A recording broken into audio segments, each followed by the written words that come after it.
여러분, 안녕하십니까? 오늘 하루 당신의 몸은 평안하셨는지요? 바쁘게 돌아가는 세상 속에서 우리는 정작 나를 지탱하는 가장 소중한 친구, 내 몸의 안부를 묻는 것을 잊고 살 때가 참 많습니다. 지금 잠시 하던 일을 멈추고 편안한 자세로 앉아 보시겠습니까? 그리고 천천히 눈을 감아 보세요. 내 숨소리에 귀를 기울여 봅니다. 숨이 들어오고 다시 나갑니다. 이 평온한 호흡 속에서 오늘 저는 여러분과 아주 깊고 중요한 이야기를 나눠보려 합니다. 상상해 보십시오. 여기 인생의 황혼기인 70살을 맞이한 두 명의 노신사가 있습니다.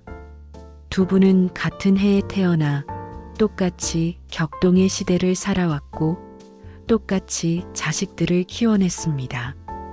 주민등록상의 나이는 토씨 하나 틀리지 않은 70살 동갑내기입니다. 하지만 두 분이 맞이한 오늘의 아침 풍경은 너무나도 다릅니다. 첫 번째 분을 편의상 강 선생님이라고 부르겠습니다. 강 선생님의 아침은 창문을 여는 것으로 시작됩니다. 창밖에서 불어오는 아침 공기가 폐부 깊숙이 들어올 때 그는 상쾌하다는 감각을 온몸으로 느낍니다. 가벼운 등산복을 입고 현관을 나서는 발걸음엔 리듬이 실려 있습니다. 동네 뒷산을 오르는데 숨은 조금 차오르지만 그것은 고통이 아닌 살아있음의 증거입니다. 흙을 밟는 발바닥의 감각, 나뭇잎이 스치는 소리, 친구들과 나누는 농담 섞인 웃음소리. 강 선생님의 70세는 인생 제2막을 여는 설레는 청춘입니다. 반면 두 번째 분, 최 선생님의 아침은 무겁고 고통스럽습니다. 눈을 떴지만 몸을 일으키는 것부터가 거대한 도전입니다. 밤새 굳어버린 허리와 다리는 천근만근 무겁습니다. 침대에서 내려와 화장실까지 가는 그 짧은 거리가 그에게는 마치 사막을 건너는 것처럼 멀게만 느껴집니다. 계단을 한층 오르려면 난간을 생명줄처럼 꽉 붙잡고 몇 번이나 멈춰서서 거친 숨을 몰아쉬어야 합니다. 가슴 한구석은 늘 뻐근하게 조여오고 머릿속은 안개가 낀 것처럼 멍합니다. 기억력은 자꾸만 흐릿해지고 짜증은 늘어만 갑니다. 최 선생님에게 70세라는 나이는 축복이 아니라 견뎌내야만 하는 형벌이 되어버렸습니다. 여러분, 도대체 이 잔인한 운명의 갈림길은 어디서 시작된 걸까요? 단지 부모님께 물려받은 체질 때문일까요? 아니면 운이 좋고 나쁨의 문제일까요? 우리는 흔히 거울을 보며 늙음을 확인합니다. 눈가에 깊어지는 주름, 희끗희끗해지는 머리카락, 검버섯이 피어나는 손등. 하지만 여러분, 생물학적인 진짜 나이를 결정하는 시계는 피부에 있지 않습니다. 그 시계는 우리 몸 가장 깊은 곳, 보이지 않는 어둠 속에서 조용히 똑딱이고 있습니다. 그것은 바로 우리 생명의 뿌리이자 강물인 혈관입니다. 우리 몸 속에는 거대한 우주가 들어 있습니다. 혈관을 모두 한 줄로 잇는다면 그 길이가 무려 10만 킬로미터에 달한다고 합니다. 지구를 2바퀴 반이나 돌 수 있는 어마어마한 길이입니다. 심장에서 뿜어져 나온 피는 고속도로 같은 대동맥을 지나 국도 같은 소동맥을 거쳐 머리카락보다 10배나 얇은 골목길, 모세혈관 끝까지 흘러갑니다. 이 붉은 강물을 타고 우리 몸 60조 개의 세포들에게 산소라는 밥과 영양분이라는 반찬이 배달됩니다. 이 길이 뚫려 있으면 우리는 강 선생님처럼 활기찬 노년을 맞이합니다. 하지만 이 길이 막히거나 좁아지면 우리는 최 선생님처럼 고통스러운 노년을 피할 수 없습니다. 오늘 저는 의사가 아닌 여러분의 동반자로서 이 이야기를 하려 합니다. 어렵고 딱딱한 의학 용어는 접어두겠습니다. 대신 우리가 매일 마시는 물 한 잔, 우리가 무심코 먹는 꿀 한 숟가락이 어떻게 이 거대한 생명의 강을 다시 흐르게 할 수 있는지, 그 따뜻하고 희망찬 비밀을 아주 천천히 풀어보려 합니다. 혈관 질환이 세상에서 가장 무서운 병이라고 불리는 이유를 아십니까? 암일까요? 치매일까요? 아닙니다. 혈관이 무서운 진짜 이유는 바로 침묵 때문입니다. 우리 몸의 다른 장기들은 참 수다스럽습니다.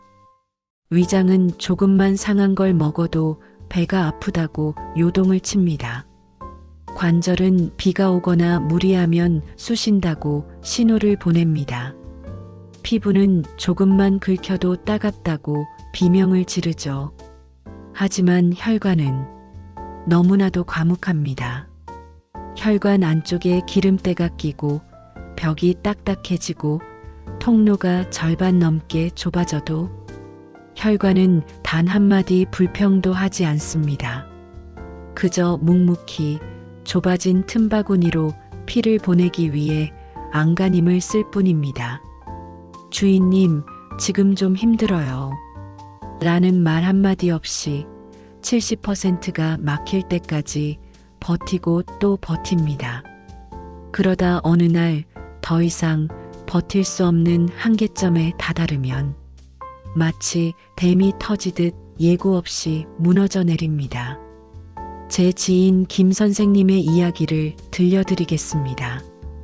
그분은 은퇴 후 서예를 배우며 평화롭게 지내던 68세의 신사였습니다.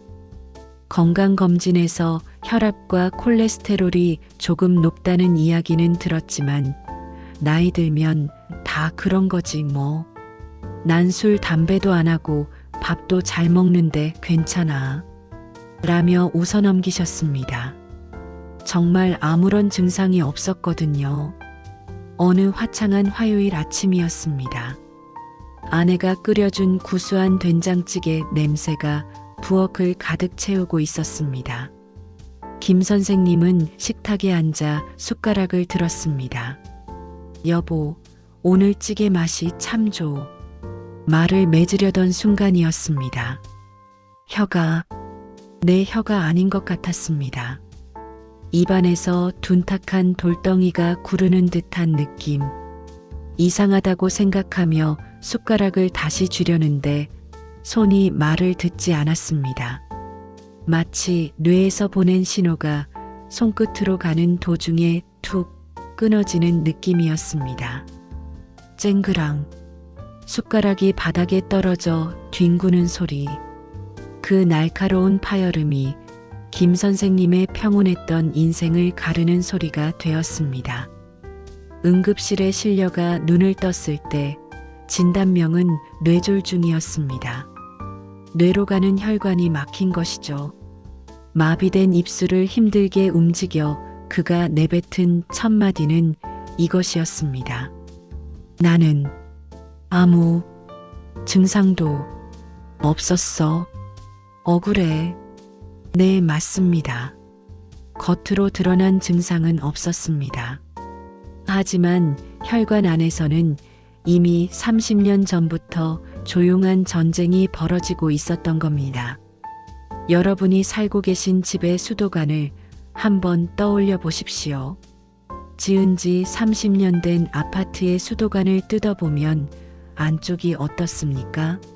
녹이 슬어 붉고 물때가 끼어 미끈거리고 온갖 이물질이 달라붙어 물이 지나갈 구멍이 콩알만큼 좁아져 있습니다. 우리 혈관도 똑같습니다. 우리가 젊은 날 회식 자리에서 들이켰던 폭탄주, 스트레스 받을 때마다 피워 물었던 담배 연기, 늦은 밤 출출함을 달래주던 라면 국물의 짠맛, 그리고 운동하지 않고 소파에 누워 보냈던 수많은 주말들. 그 모든 순간들이 사라지지 않고 혈관 벽에 차곡차곡 쌓였습니다. 죽상경화반이라는 끈적한 기름떡이 되어 혈관을 좁히고 있었던 것입니다. 혈관은 거짓말을 하지 않습니다. 다만 우리가 그 작은 신음소리에 귀를 기울이지 않았을 뿐입니다. 잠시 깊게 호흡할 시간을 줍니다. 자, 여러분. 지금 이 이야기를 들으시면서 혹시 가슴이 철렁 내려앉으셨나요? 아이고, 나도 저러면 어쩌나 겁이 나시나요? 두려워하지 마십시오. 오늘 제가 드리고 싶은 말씀은 공포가 아니라 희망입니다. 우리 몸은 참으로 신비롭고 관대합니다. 우리가 조금만 관심을 기울이고 사과하는 마음으로 돌봐준다면 몸은 놀라운 회복력으로 보답합니다. 망가진 수도관은 뜯어내고 새 것으로 갈아야 하지만 살아있는 우리 혈관은 우리가 어떻게 하느냐에 따라 다시 탄력을 되찾고 깨끗해질 수 있습니다. 그 회복의 열쇠 중 하나가 바로 자연이 우리에게 선물한 황금빛 보석, 꿀입니다. 꿀. 생각만 해도 입안에 침이 고이고 기분이 달콤해지는 단어입니다. 하지만 많은 분들이 오해를 하십니다. 꿀도 결국 설탕 아닌가요? 단 건 몸에 나쁘잖아요. 아닙니다. 천만의 말씀입니다. 꿀과 설탕은 태생부터가 다릅니다. 설탕은 공장에서 만들어집니다. 사탕수수에서 오직 단맛을 내는 성분만 화학적으로 뽑아낸 것입니다. 여기엔 생명이 없습니다. 영양소도 없습니다. 오직 칼로리라는 껍데기만 있을 뿐입니다. 우리 몸에 들어오면 난동을 부립니다. 혈당을 미친 듯이 올리고 그것을 처리하기 위해 우리 몸의 귀한 비타민과 미네랄을 뺏어갑니다. 하지만 꿀은 어떻습니까? 꿀은 공장이 아니라 꽃밭에서 만들어집니다. 작은 벌 한 마리가 1kg의 꿀을 만들기 위해 무려 560만 송이의 꽃을 찾아다닌다고 합니다. 지구 한 바퀴를 비행하는 거리와 맞먹습니다. 꿀은 꽃의 생명력과 벌의 헌신적인 노동이 빚어낸 자연의 합작품입니다. 벌은 꽃에서 따온 꿀을 뱃속에 저장해 자신의 효소와 섞습니다. 그리고 벌집에 토해낸 뒤 날개짓으로 바람을 일으켜 수분을 날려보냅니다. 오랜 기다림과 숙성의 시간. 그 과정을 통해 꿀은 단순한 당분이 아니라 살아있는 영양의 보고가 됩니다. 꿀 속에는 비타민, 미네랄, 아미노산, 그리고 수십 가지의 효소가 살아 숨쉽니다. 무엇보다 혈관 건강에 가장 중요한 항산화 성분이 가득 들어 있습니다. 플라보노이드, 폴리페놀. 이름은 어렵지만 이 성분들이 하는 일은 명확합니다. 우리 몸속에는 활성산소라는 깡패가 돌아다닙니다. 이 녀석들은 혈관 벽을 공격해서 상처를 내고 녹슬게 만듭니다. 그런데 꿀 속에 들어있는 항산화 군대들이 이 깡패들을 잡아먹습니다. 혈관이 녹쓰는 것을 막아주고 이미 생긴 염증을 가라앉혀주는 소방수 역할을 하는 것입니다. 65세 박 여사님의 이야기를 들려드릴까요? 박 여사님은 평생 빵과 떡 없이는 못 사는 분이었습니다. 식후엔 꼭 달달한 믹스커피 2잔을 드셔야 했죠. 의사 선생님이 당장 밀가루와 설탕을 끊으세요. 라고 했을 때 그녀는 세상이 무너지는 것 같았습니다. 선생님, 먹는 낙으로 사는데 그걸 끊으면 무슨 재미로 삽니까? 그래서 박 여사님은 전략을 바꿨습니다. 끊는 것이 아니라 바꾸는 것으로요. 부엌 찬장에서 하얀 설탕통을 치워버렸습니다. 대신 그 자리에 작은 꿀단지를 놓았습니다. 단맛이 사무치게 그리울 때 과자 봉지를 뜯는 대신 천연꿀을 티스푼으로 조금 떠서 입안에 넣고 천천히 녹여 드셨습니다. 혀끝에 닿는 그 은은한 향기, 꽃내음이 퍼지는 고급스러운 단맛. 그렇게 3개월이 지났을 때 놀라운 기적이 일어났습니다. 혈당 수치가 떨어진 것은 물론이고 더 놀라운 건 입맛의 변화였습니다. 자연의 단맛에 익숙해진 혀가 이제는 마트에서 파는 주스나 과자의 인공적인 단맛을 거부하기 시작한 겁니다. 이제는 시판 주스가 너무 달고 텁텁해서 못 마시겠어. 꿀이 그녀의 혈관만 청소한 게 아니라 그녀의 입맛까지 정화시켜 준 것입니다. 그렇다면 이 귀한 꿀을 어떻게 먹어야 우리 혈관이 가장 기뻐할까요? 저는 여러분께 내일 아침부터 당장 시작할 수 있는 작은 아침 의식을 하나 제안하고 싶습니다. 지금부터 제가 하는 이야기를 들으면서 머릿속으로 그림을 그려보세요. 내일 아침 여러분의 모습입니다. 천천히 명상을 유도하듯 읽어주세요. 아침에 눈을 뜹니다. 창문으로 들어오는 햇살이 따스합니다. 몸을 일으켜 부엌으로 갑니다. 냉장고 문을 열고 찬물을 벌컥벌컥 마시는 대신 주전자에 물을 붓습니다. 가스불을 켜고 물이 끓는 소리에 귀를 기울여 봅니다. 보글보글 물이 끓어오르면 불을 끄고 한 김 식을 때까지 잠시 기다립니다. 너무 뜨거운 물은 꿀의 좋은 효소를 파괴하니까요. 미지근해질 때까지 잠시 여유를 갖습니다. 이제 당신이 가장 아끼는 컵을 꺼냅니다. 적당히 식은 물을 따르고 황금빛 꿀을 한 숟가락 뜹니다. 끈적하게 흘러내리는 꿀을 물에 넣고 숟가락으로 천천히 저어줍니다. 달그락 달그락 맑은 물이 은은한 노란빛으로 물들어갑니다. 컵을 들어 코끝에 대봅니다. 향긋한 꽃내음이 올라옵니다. 그리고 한 모금 천천히 마십니다. 따뜻한 기운이 식도를 타고 내려가 위장을 감싸 안습니다. 밤새 말라있던 내 몸의 세포 하나하나가 깨어나는 느낌입니다. 이것은 단순히 꿀물을 마시는 행위가 아닙니다. 내 몸아, 오늘도 잘 부탁해. 내가 너를 이렇게 아끼고 있어. 라고 말을 거는 사랑의 대화입니다. 74세 정씨 할아버지는 이 작은 습관 하나로 인생이 바뀌었다고 말합니다. 아침에 일어나 정성스럽게 꿀차를 마시고 나니 그 기분이 너무 좋아서 아침밥도 더 건강하게 챙겨 먹게 되었고 몸이 가벼워지니 식사 후에 동네 한 바퀴를 걷게 되었습니다. 걷다 보니 다리에 힘이 생기고 저녁술 약속도 자연스레 줄이게 되었죠.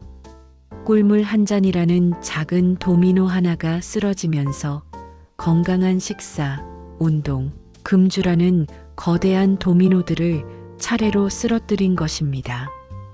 이것이 바로 습관의 기적입니다. 하지만 여러분, 저를 믿고 따라오시는 여러분께 저는 달콤한 말만 할 수는 없습니다. 진정한 친구라면 쓴소리도 해야 하는 법이지요. 꿀에 대한 아주 냉정하고 현실적인 주의사항을 말씀드리겠습니다. 과유불급. 지나친 것은 모자란 것만 못하다. 이 말은 꿀에게도 절대적인 진리입니다. 가끔 방송을 보시고 꿀이 몸에 좋대 하시며 밥숟가락으로 푹푹 퍼서 수시로 드시는 분들이 계십니다. 심지어 설탕 대신이니까 괜찮아라며 믹스커피에도 넣고 찌개에도 넣고 듬뿍듬뿍 쓰십니다.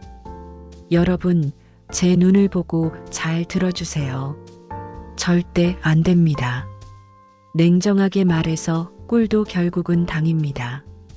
많이 먹으면 살이 찌고 혈당이 오르고 혈관에 기름이 낍니다. 특히 당뇨병 약을 드시고 계신 분들은 정말 조심하셔야 합니다. 꿀은 설탕보다 흡수가 천천히 되긴 하지만 그래도 혈당을 올립니다. 당뇨 환자분들은 반드시 주치의 선생님과 상의하셔야 하고 드시더라도 아주 소량만 드셔야 합니다. 건강한 분이라도 하루 적정량은 딱 한 숟가락, 약 10g에서 20g 정도입니다. 이 이상 먹으면 약이 아니라 독이 됩니다. 그리고 또 하나 타이밍이 중요합니다. 위장이 약해서 아침 빈속에 단 것이 들어가면 속이 쓰린 분들이 계십니다. 그런 분들은 식사 후에 따뜻한 차로 드시거나 오후 3, 4시쯤 출출해서 당이 떨어질 때 간식 대신 드시는 게 가장 좋습니다. 가장 나쁜 건 뭔지 아십니까? 하루 종일 케이크 먹고 튀김 먹고 저녁에 삼겹살에 소주 한 잔 거하게 하신 뒤에 아, 맞다. 혈관 챙겨야지 하면서 꿀 한 숟가락 드시는 겁니다. 이건 불난 집에 기름을 붓는 격입니다. 아무 소용 없습니다. 꿀은 건강한 식단의 활용점정이 되어야지 방탕한 식생활에 면죄부가 되어서는 안 됩니다. 이야기를 마무리하며 다시 처음의 질문으로 돌아가 봅니다. 활기찬 청춘을 보내는 강 선생님과 고통스러운 노년을 보내는 최 선생님. 두 분의 차이는 거창한 데 있지 않았습니다. 우리는 늘 기적을 바랍니다. 이것만 먹으면 혈관이 싹 청소되는 알약, 한 달만 먹으면 20년 젊어지는 비법. TV 채널을 돌리고 인터넷을 뒤지며 그런 마법을 찾습니다. 하지만 여러분, 솔직해집시다. 그런 기적은 이 세상에 없습니다. 만약 누군가 이것만 먹으면 다 낫는다라고 말한다면 그 사람은 사기꾼일 확률이 높습니다. 진짜 기적은 특별함이 아니라 지속성에서 나옵니다. 비가 오나 눈이 오나 매일 30분씩 걷는 그 우직함. 국물 요리에서 건더기만 건져 먹고 국물은 남기는 그 작은 절제. 엘리베이터 대신 계단을 선택하는 그 귀찮음을 이겨내는 마음. 그리고 설탕통을 치우고 꿀단지를 놓는 그 현명한 선택. 이런 것들은 너무 사소해 보여서 오늘 하루 한다고 티도 안 납니다. 누가 알아주지도 않습니다. 그래서 사람들은 쉽게 포기합니다. 이거 한다고 뭐 달라지겠어? 하지만 이 사소한 하루가 쌓여 100일이 되고 1년이 되고 10년이 되면 그 결과는 처음에 말씀드린 두 노인의 차이만큼이나 거대해집니다. 하루 1도의 차이가 10년 뒤에는 정반대의 목적지에 도착하게 만드는 것입니다. 사랑하는 시니어 여러분, 여러분의 혈관은 지금 이 순간에도 끊임없이 일하고 있습니다. 여러분이 잠든 사이에도 심장은 뛰고 피는 흐릅니다. 수십억 개의 세포들이 주인의 생명을 지키기 위해 고군분투하고 있습니다. 그 고마운 세포들에게 우리가 해줄 수 있는 건 그들을 괴롭히지 않고 일하기 좋은 환경을 만들어주는 것입니다. 오늘 제 이야기가 여러분께 두려움이 아닌 따뜻한 위로와 건강한 각성이 되었기를 바랍니다. 늦었다고 생각하지 마십시오. 우리 몸은 죽는 그날까지 회복하려 애씁니다. 지금 바로 시작하면 됩니다. 오늘 저녁 습관적으로 마시던 믹스커피 대신 따뜻한 물 한 잔을 준비해 보세요. 내일 아침 나를 위한 정성스러운 꿀차 한 잔으로 하루를 열어보세요. 지금의 이 작은 선택들이 모여 10년 뒤에 여러분이 거울을 보며 이렇게 말할 수 있기를 바랍니다. 그래, 그때 참 잘했다. 그때 시작한 덕분에 지금 내가 이렇게 웃고 있구나. 반대로 그때 알았는데도 왜 아무것도 안 했을까라고 후회하는 미래는 우리에게 오지 않기를 간절히 바랍니다. 건강은 한 번의 결심이 아니라 매일의 작은 반복입니다. 건강은 유행이 아니라 정직한 습관입니다. 여러분의 혈관은 여전히 주인의 따뜻한 사랑과 관심을 기다리고 있습니다. 오늘 이 시간이 여러분의 혈관을 그리고 여러분의 인생을 다시 닦는 소중한 시작점이 되기를 진심으로 기원합니다. 여러분, 부디 아프지 마십시오. 그리고 꼭 행복하십시오. 긴 시간 경청해 주셔서 감사합니다.